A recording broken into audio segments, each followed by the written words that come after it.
from Estonia, Tallinn, a science park and an incubator, and I'm going to tell you about the Danish best practice.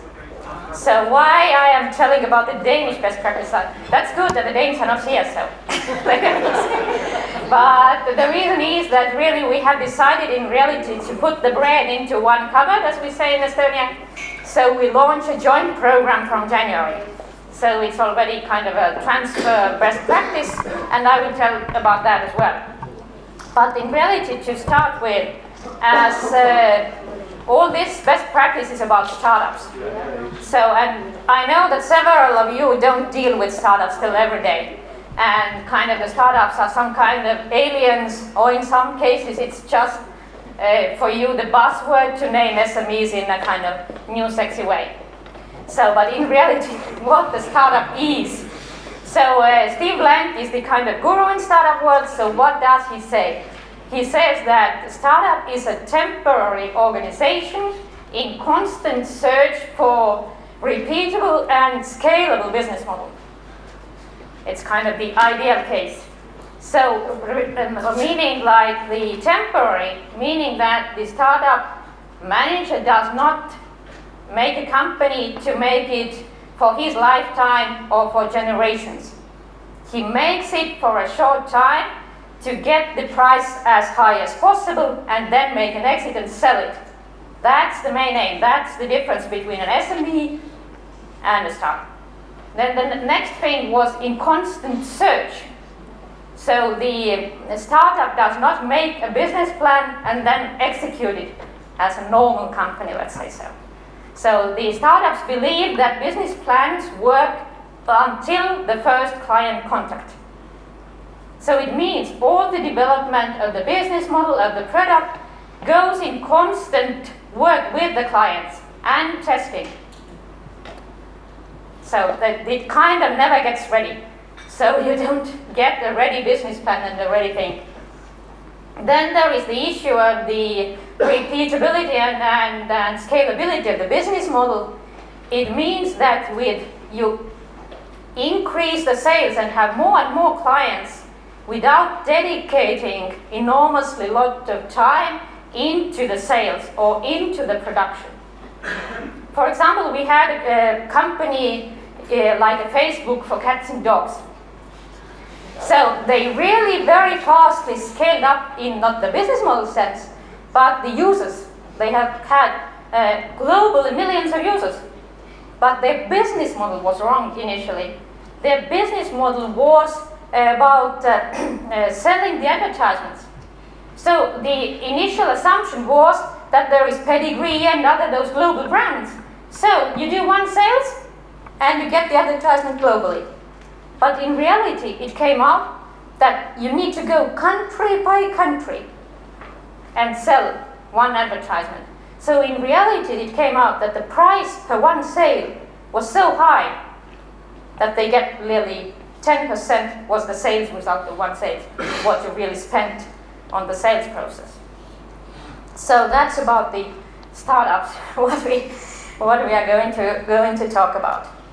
So kind of this picture you have already seen, but I just very quickly go through the different stages of those technology startups, and you see those blue bullets there saying when the private capital comes in. So for the public sector, it's very important to understand that you cannot rely still on private capital only in case of technology startups. In some cases, there is the tendency to think so. So in reality, it all starts with awareness raising, all different competitions, seminars, whatever, to say that entrepreneurship is a nice thing. It's not an ugly way of stealing someone's money, and you can fail, that's accepted, you can try, that's accepted, and you get your first experiences. Then comes the kind of pre-incubation phase. And this is concentrated mostly, you have an idea, so you need to validate. Is there a client who needs that? Does it in reality solve the real problem? Is there anyone who is ready to pay for that? In some cases, it may not be the one that really needs the product. It may be someone else. And then you need to get the first prototype.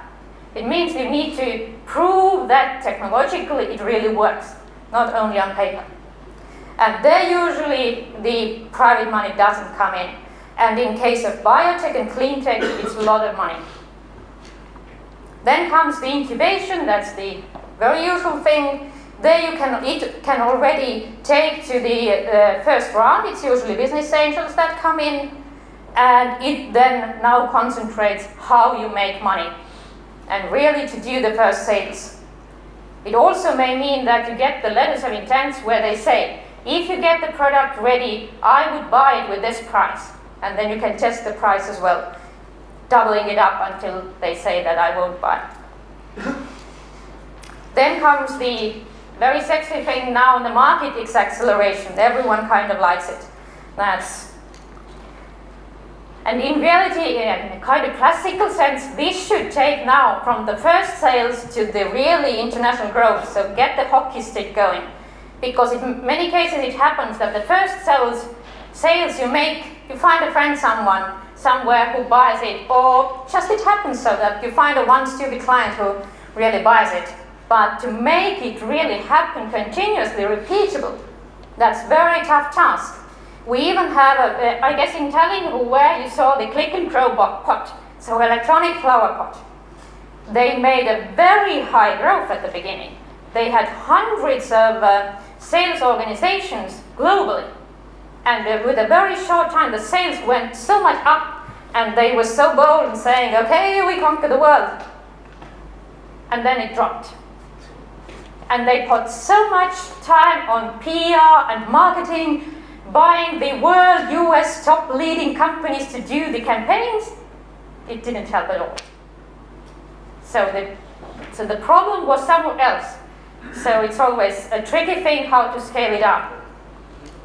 And then of course comes the business development phase. The company needs to still go on, not die. And for the initial owners, it's usually the exit time to let the baby go. But in many countries I've heard that there is the tendency in public sector that say that let's finance the acceleration because it can come more easily sustainable. The private sector is interested to put money in, so let's not do the previous phases because the acceleration brings the money in the quickest way back.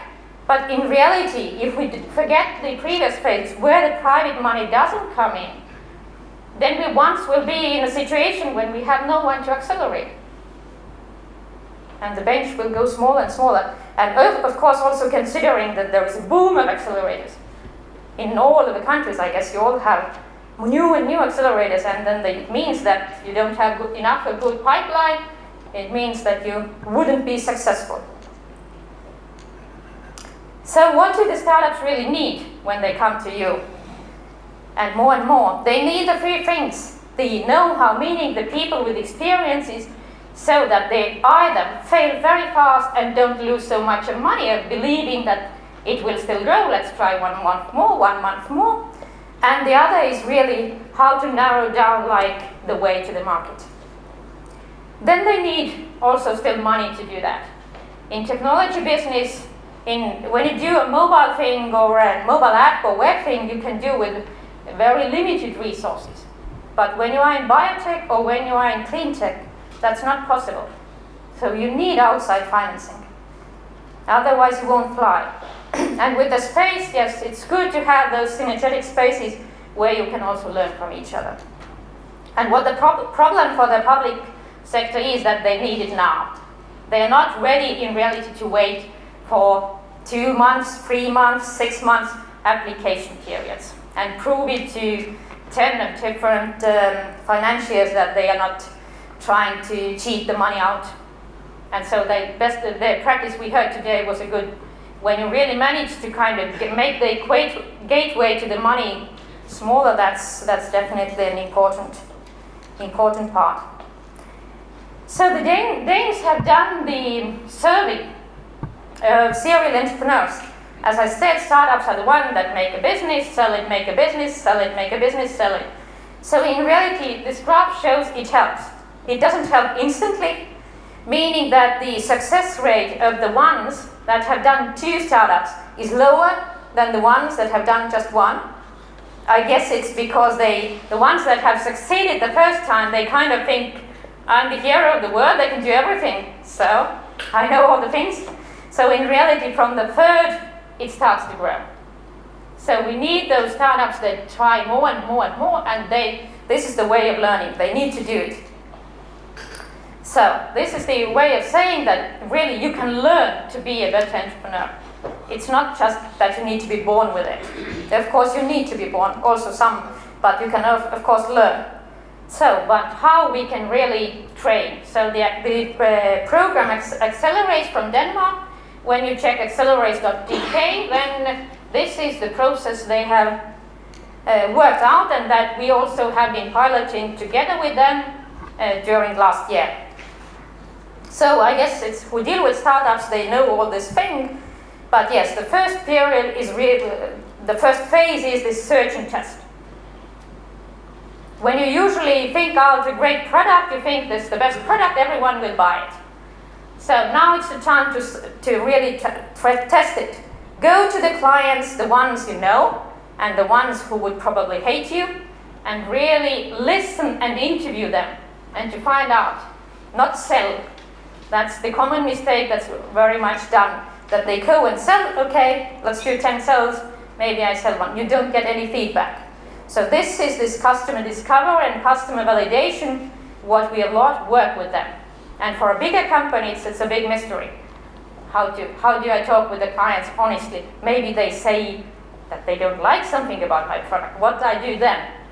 But this is the best answer, as they say, like when you squeeze the lemonade, you get it's very sour, but you make lemonade out of it. Meaning that when you get the negative feedback, it's much more useful than someone says, okay, it's quite okay. Then you can develop the product. And then, of course, we work with the business model, and using the classical canvas or using the lean canvas is what everyone likes, and there are other versions of that. This is the business plan part, kind of, that we can change at least once a month, according to the feedback we constantly get from the clients. And then comes the execution part. That's the core of the acceleration, really to prove that you can scale it, that it's a repeatable scale, and that you can do it in different markets. So what does the Accelerace in Denmark offer? They do it for different sectors, but of course they're all high-tech, but they have the coaches that will be as the team members, so they don't deal with you a 20-minute session or something like that, but they will be team members working about 16 hours per week with your company. Then they have some joint sessions where some of the issues can be dealt group-wise, and what I liked about these sessions was that it's not that the companies go to the training and then come back to the coach. It's the coach that goes with the company to the training. In reality, the trainer kind of gives the theory and the tools, and then there are sessions where the companies with their coach do it for their company during the session. And yes, they then get also some tools and offers for some big companies, but that's not the core. And now coming to the financing part, then yes, those companies, they give a loan. So it's 40,000 euros, and they get half of it, they get in money, and half of it is the services they get, meaning the coaching. So they sign a contract for 40,000, but they get 20,000 in money. And they can use it as, in usual case, for whatever they need to do. So it's not anyhow checked or something like that. So it's for developing their company. And they don't take equity, as usually accelerators take equity, so they don't take, and they don't take any private guarantees. So they share the risk with the company, so meaning when you go bankruptcy, it doesn't work, then just the accelerator doesn't get the money back. So the accelerator is also interested to choose the best companies that could bring grow and bring the money back. And the trick here is, yes, they start to pay back the interest from day one. There is a 10% interest that is paid back, and as they get the loan, so they have the money to pay back their interest. And the cases that go on, they get the follow-up investment from the fund that's built next to the accelerator, so they can pay the loan back from the investment in reality. So the Danish experience is that they have about 140 applications per year. It's and they from those about 10 are the ones that are accepted to the process, meaning they also get the loan. So they get the 20 in cash and sign up 40. And the payback period is then 4 years, but after the first year. First year they pay just the interest, and then during 4 years they pay back the rest. And then, yes, of course, the ones that the work continues, then they are possibly invested by the Accelerace fund already. In Denmark, in the fund, there is the money of the both public investors and private ones. So it's the mix. They have different funds according to the sector there. So the process, what's really going on with the companies?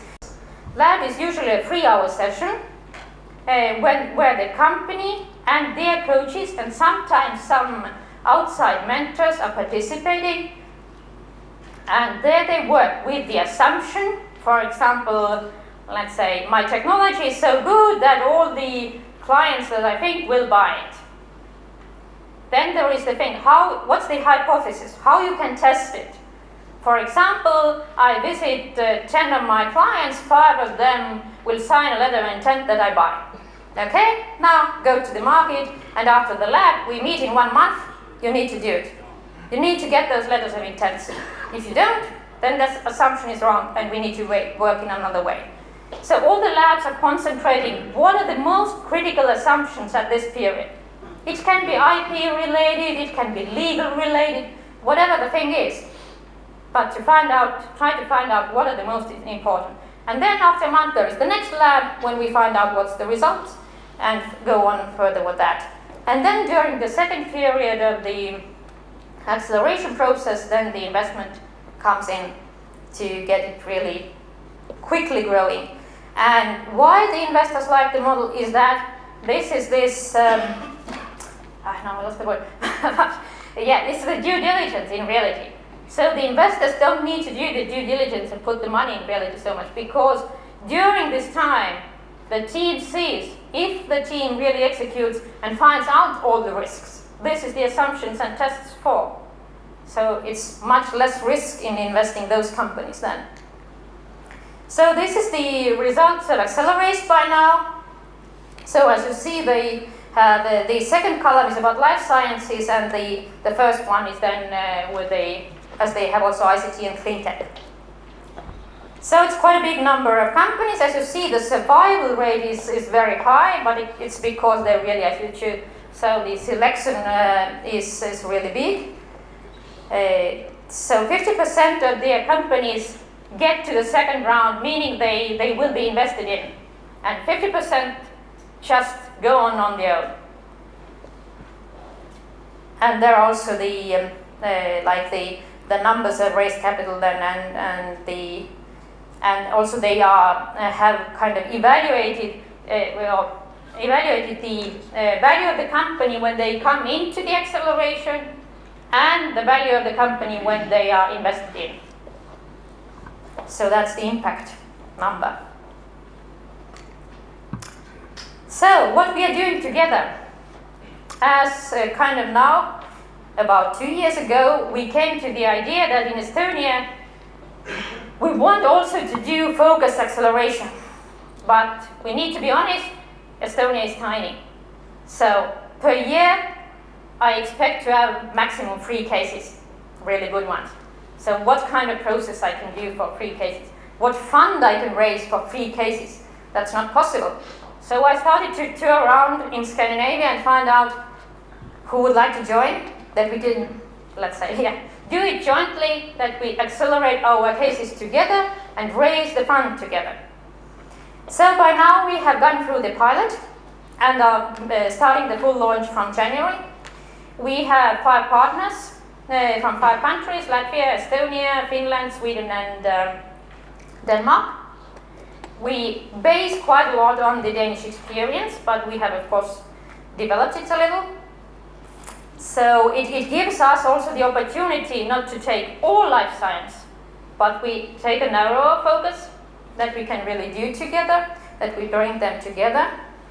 And compared to many accelerators in the world, the difference is that we don't relocate the companies, meaning the companies stay in the country where they are, but they get the coach who will work with them, sometimes online, sometimes they meet here and there, and we have joint camps that rotate between countries. So there are 2 3-day sessions when the companies come together and have the synergy. And of course for the labs, then it takes place either in their country when the coach travels or the company travels. It depends on the situation. And yes, the companies will get the loan according to the same scheme as it was done in Denmark. And we are raising the Nordic-Baltic in a life science fund that should be able to invest in all those countries, the cases in all those countries. So the model is done, and now we are in the process of starting to raise that.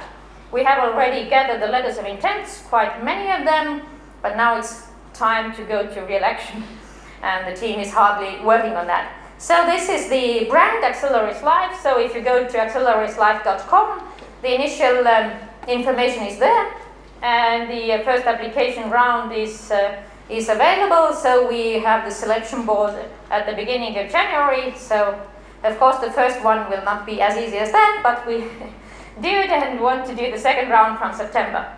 So let's hope it works.